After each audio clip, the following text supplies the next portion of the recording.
And welcome back out to martincounty.com, out to News TV. Today we have a candidate, an incumbent for County Commission in Martin County, Doug Smith. Doug Smith, welcome. Hey Dick, good to see you. How are you? Good to see you. We see each other everywhere, but we never get a chance to talk. We're probably going to have the longest conversation that we've ever had right now. So I'm going to ask you, where are you from? Well, originally, Dick, and you know, it's interesting when you go through campaigns because it is it's a full-on interview of your life. Sure. Because nothing gets hidden, and everybody wants to know exactly that question: where are you from?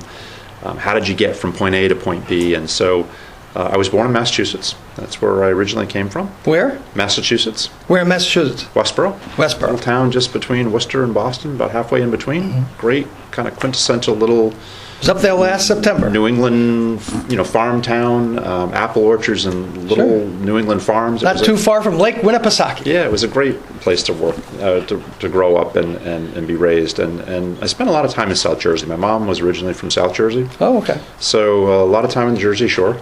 Cape May area, or? Just a little bit north of Cape May, in a little town called Millville, just between Vineland, Bridgeton, where the Armelini family was originally from. So my grandfather and Toots Armelini actually knew each other very, very well back then. Oh, that was wow. a whole nother generation and time ago. But so those are really my two former homes of where I come from, South Jersey and Massachusetts. Uh-huh. Yeah. Now, what brought you to Martin County and the Treasure Coast? So as a lot of Northeasterners do, my parents started the great look, if you will, to Florida, in their mid-50s, late 50s, I guess. And when everybody starts having that kind of conversation in New England about, well, when you retire, where are you going to go and how are you going to get there? And so, usually it's somewhere between a 3 and a 5 year process that you go through. You start exploring the west coast of Florida. You look at the east coast. You look at the south coast, and so you do this whole sort of looking to be. And we had really good friends in town that were contractors. And one of the first condos I think that were built on Hutchinson Island. They said to my parents at the time, they said, "Look, go search all of Florida, and when you're done, leave Hutchinson Island to the last place you go, because when you go to Hutchinson Island and Martin County." That's where you're going to want to go. And that's what ended up happening, and they chose here. And my late wife and I at the time, things were kind of crazy in New England at the time. The whole Dukakis miracle had run its course. And so we were young enough and sort of carefree enough that we said, let's go do something different. Let's go try, a new place. My parents were going to retire down here. Let's try Florida and see what it's all about and see if we like it. And so we came down here in 1990. Mm-hmm. And it was a really interesting summer. I tell this story to people, and it seems kind of an odd story to tell about why would you like where you lived. But 1990 was a really dry, really hot summer. We were clearly in a drought, and I didn't understand. Sort of like this year. Well, but worse, actually. I mean, it was... all the lakes in Pinecrest, where I first moved, in Jensen Beach, were dry. And it was so funny because there was a premium for living on lakefront property when you bought in Pinecrest. and I was trying to understand what that lakefront property really meant when there was no lake. So anyway, we bought a house, and I said to my late wife, I said, look, go find a simple, plain, generic house that if we don't like it, we can easily sell and go back to New England if that was the choice. And it was in August when we moved in, so it was really hot, really dry, and it was the quintessential summer where every afternoon at 3:30 there was a lightning storm. Right. And there were lightning strikes all the time in Jensen, and it was just full of activity, and it was really alive. And so we'd met some really good friends early on, and within weeks I said, I'm never leaving this place. This is like a really awesome place we've moved to. And that was really the beginning. And so we never looked back, and we moved forward, and here I am 26 years later, a 16-year elected official in Martin County. It's been a pretty cool ride. That's right. Yeah. Well, just for information, Commissioner Smith, candidate Smith at the time, 16 years ago when Autu was brand new, He was the second photo to go into out2martincounty.com. Tim Kinane was the president of the Stuart Martin County Chamber. He was the first photo that actually got into the newspaper. And Doug Smith made an announcement at the Jensen Beach Chamber of Commerce out at the old Holiday Inn on the beach at their lunch. And I took his picture and I put it up. And he's still getting on my front page. We had a debate down at IRSC a couple of months ago, and it was a great debate. And you made the front page. So, it's really kind of cool. It's not what goes around comes around. You're still here. I'm still here. So, yes, I am. and you've done this guy's done some really neat stuff for Martin County. And I don't want to get too in the weeds with the politics, but to me, the shining star, and this may be your favorite project, but the Indian Riverside Park Children's Museum, the Sailing Center, that whole complex that's been restored with, of course, the mansion at Tuckahoe being the shining star up there. To me, that is we had our leukemia lymphoma wine tasting at the mansion for 5 years, and it was just an absolutely incredible location, and that's really what it was all intended to do anyway. Tell us a little bit about that restoration.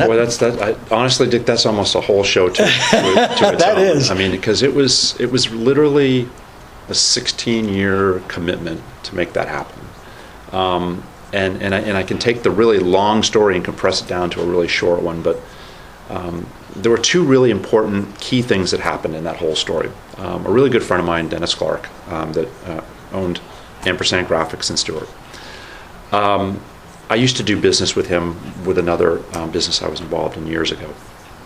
And we got to talking, we got to know each other, and Dennis said, there's this guy I really need to get you to meet. He says, you have a lot of interests that are similar to his interests, and he's been talking about this old, abandoned college campus in Jensen that he wants to do something with. And he says, I got to hook you two up together. And it ended up being John Whitaker. And I remember the first night I ever met John Whitaker, and it was at the old Franco's restaurant in downtown Jensen.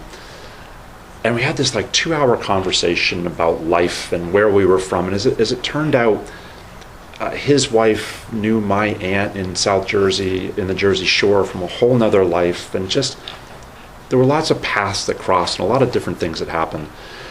And he started talking about this idea he had. He said, there's the old abandoned Florida Institute of Technology campus on Indian River Drive in Jensen. It's 62 acres. At the time, we were actually looking at both sides with the assisted living on the other side, but that all ended up narrowing down just to the east side property. But that conversation started it, and from there we haphazardly met over time, and we used to go to the old Jan's restaurant when it was on the other side of downtown Jensen Beach Boulevard, and Bob Trudell would give us the keys to the restaurant and let us have our meetings inside, and we just had people show up and start participating and getting involved, and sort of the idea started to kind of crystallize around the idea of having a public park. Mm-hmm. That was open to everyone, that was accessible by everyone, and that was, owned by Martin County. And that was really the beginnings of it. And there's a lot of story that goes on with where it ended up. But, at the end of the day, what you see today, the mansion, the Francis Langford Center, the Children's Museum, and different iterations of it, even the Sailing Center, were all discussions right from the very get-go. They were always in everybody's mind, could we have some really neat institutions that were part of the park that would be public, that would be things for people to do and things for kids to go be part of. And here we are 20-some years later, and truly, if you were to look at the original Charette documents and the pictures and the placards that we took all over to anybody that would listen to us, it's 99% of what we originally kind of sat around and scribbled on a piece of paper and said it would be really super cool if this is what it could end up looking like. And it turned out to be really cool. Yeah, it did. And there were so many people along the way that made it happen. I mean, there were lots of cliffs that you were right on the edge of it, just completely collapsing. and truly, if I didn't mention really one of the most important heroes in the whole 16-year-long story, had it not been for Ken Pruitt, then he was actually a representative, then he went on to be senator. Ken really was the catalyst that allowed us to go from a bunch of us getting together and meeting and talking about all these dreams and ideas to fully engaging with the state of Florida and coming down and bringing all the different departments down and really doing an analysis of what was the asset, what could it become, what role would the state play in it, and really helping us get focused on what could we do with it, what could it really become. And that was the tipping point. It was really that involvement of Ken back then, and that's another story. I mean, well, we're running a little long. I know. I got I'm going to bump into one of my other segments, right. Okay? Because we'll have to come back and do that. We'll have to come back and have you back. Sure. Yeah. But after you're reelected. However, I do want to get into a little bit of the current issues, and I'm going to run into my other segment. Let's talk about CRA. Yeah. We got some issues going on in there all the time. We do, and and we have 7 really uniquely different communities in our county, excluding the city of Stewart. They're their own CRA program, but really the historical destinations where Martin County really came from were those 7 CRAs that we have today. They all have their own very specific DNA. They're when you're in Port Salerno, it's definitely Port Salerno. When you're in Jensen, it's Jensen. When you're in Hobe Sound, it's Hobe Sound. And even though we all kind of come from the same county, place, and whatnot, they're really different. And they have their own character, they have their own personality, and they have their own dreams. And so, we've gone through a lot of fits and starts and stops, but we've made great progress. They all have master plans, and as you go through time, those master plans always need to be revisited, rechecked to make sure that they're consistent.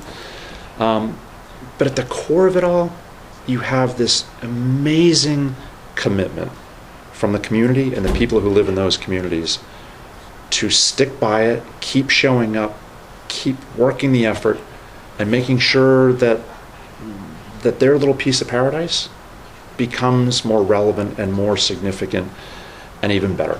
And so, something I've supported always throughout this process is really almost along the lines of self-governance. So, we need to get back, in my opinion, to an independent CRA board that really is focused on the 7 CRAs that are comprised of the leadership of those communities. The department itself that oversees this, we've gone through a lot of iterations of it, and it's in the rebuilding stage again, but we need as a county to fully support that and give them the full county support that they need to really make that happen. And so we got a long way to go, but we've made some tremendous progress. Hobe Sound has this fantastic project called the Bridge Road Project that we've been talking about. It's fully funded. We have the money sitting there to do it, and we just need to get that ball rolling and move it in the right direction. Same thing with Map Road out in Palm City, and so there are exciting times ahead. And good things to look forward in the CRA program. Well, I'm going to wish you luck in the campaign, and Great. You have your election coming up on August 30th. Yeah, we do. And it's right around the corner. That's right. And so I want to wish you luck there, and I'm sure we'll see you up on the dais in the chamber for another few years. Well, thank you very much. I hope so. Thanks for coming. Come again. I will do. We have a lot to talk about. And we'll be right back. We ran a little long today, but that's okay. The information is always great. See you soon.